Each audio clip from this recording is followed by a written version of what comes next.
গ্রামাঞ্চলের একটা খুবই মজাদার খাবার, সেটা হচ্ছে কচুর ছড়ি দিয়ে টক রান্না করা।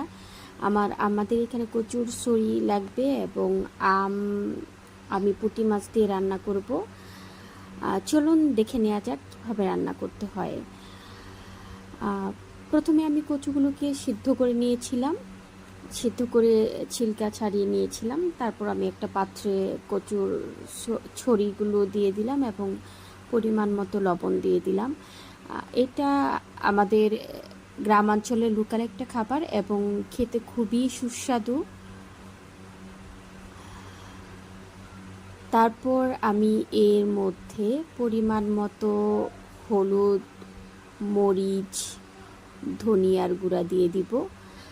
আপনারা খুব সহজেই এটা রান্না করতে পারবেন এবং এটা রান্না করে একবার খাবার পর আপনারা এর টেস্ট বুঝে গেলে তখন আপনারা বুঝে যাবেন যে এটা আসলে কতটা সুস্বাদু এবং কত ভালো লাগার একটা খাবার।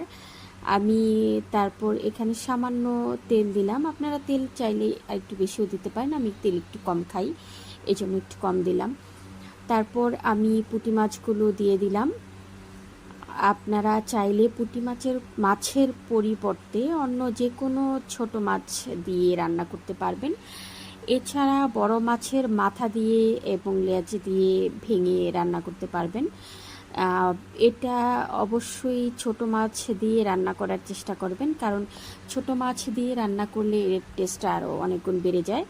আমি রসুন বেটে রেখেছিলাম এবং পেঁয়াজ আধা বাটা করে রেখেছিলাম, একটু রসুন এবং একটু আধা বাটা করে পেঁয়াজ দিলাম। সামান্য একটু পানি দিয়ে এটাকে হালকা কিছুক্ষণ কষাতে হবে। আমি এটা পাত্রে ঢাকনাটা দিয়ে আমি একটু সামান্য কষানোর জন্য রেখে দিলাম এবং অল্প কষানোর পরে আপনারা যখন দেখবেন যে পানিটা একটু হালকা টেনে এসেছে কিছুক্ষণ কষানোর পরে এবং মশলাটা উঠে এসেছে, তখন আপনারা পানি দিয়ে দিবেন। এবং বলে রাখি, এটা যেহেতু টক সেহেতু এখানে আপনার পানির পরিমাণটা একটু বেশি দিতে হবে, কারণ টক রান্নাতে অল্প পানি দিলে মজা লাগে না। টক রান্নাটা আসলে বেশি পানি দিয়েই হয়।